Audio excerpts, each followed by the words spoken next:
Min passion for vildt vejr har stort set været der helt fra barnsben. Og i dag er det så blevet til at rejse over Atlanten for at opleve det ultimative vejr. Det, der fascinerer mig ved vildt vejr, det er, at det er luft i bevægelse. Det kan blive til sådan nogle uhyre. Min interesse startede helt tilbage, da jeg var en 6-7 år, da mennesket blev landsat på månen. Og det var nok til at starte min interesse for alle mulige former for vildt vejr. Det, der er spændende ved tornadoer, det er jo netop kampen om at komme ind på dem, komme tæt på dem, og se de der store majestætiske klodser, der bare tumler hen over bræen. Sådan noget det vil man opleve hele tiden. Når jeg ikke chaser, så tænker jeg selvfølgelig på at chase, og specielt når vi nærmer os nytår, jamen, så bliver jeg så ramt af det, som der i chaserkredse bliver kaldt the chaser's itch. Det vil sige en kløe i hele kroppen efter at komme afsted til USA igen, til Tornado Alley. I went skydiving, I went Rocky Mountains and climbing. Ja, som stormchaser, så er det en meget vigtig evne at kunne være oppe på duberne, når det gælder, når der er action. Men også samtidig at kunne slappe af, når man har mulighed for det. Og en mulighed for at slappe af, det er ved at ligge og slikke lidt sol.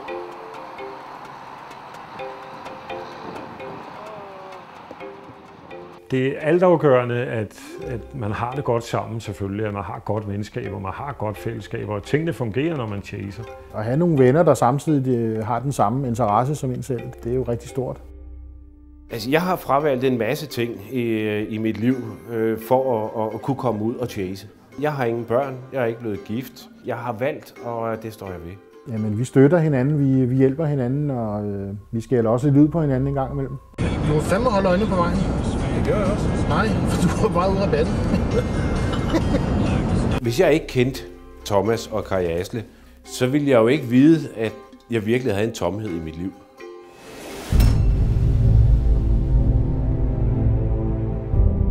Det ligger i baghovedet hver gang, at man tager afsted på chase, at det er farligt det her, og man kan risikere at dø af det.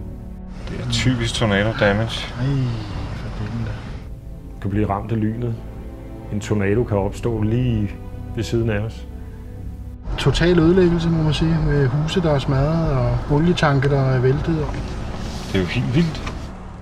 Altså, at komme helt tæt på en tornado er altid med livet som indsats. Ej, prøv lige at se det hus der. Hvad for et hus? Der er slet ikke noget tilbage, mand. Det er en heftig en, du. Min familie er bekymret, fordi det er jo selvfølgelig en risiko, at man tager, når man jager et så farligt vejrfænomen. Det er ikke særlig sjovt at kigge på. Da jeg står og kigger ud over marken, så er jeg egentlig ikke helt klar over, at der er en tornado på vej imod os. Holy crap! Just look in there. We gotta be ready because this is coming straight towards us. Jeg tænker bare, at nu skal vi bare afsted, og det skal være lige nu, ellers så kan det gå rigtig galt.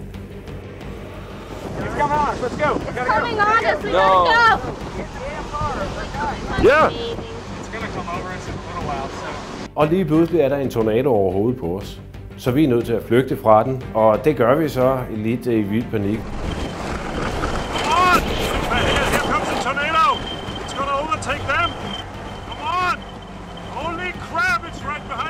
Folk reagerer meget med panik. Det er altså alvor, det her.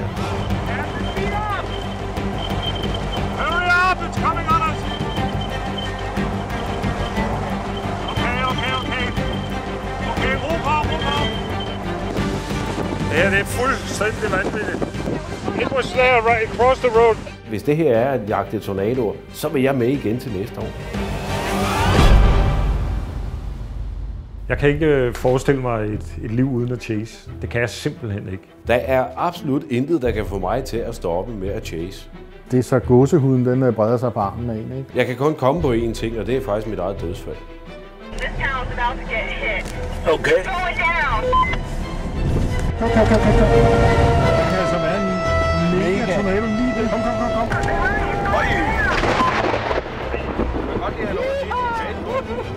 Jeg er også sindssygt.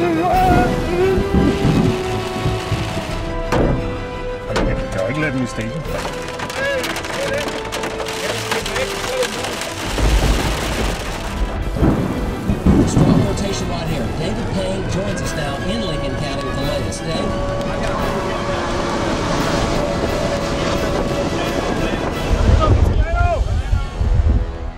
At chase, det er at leve.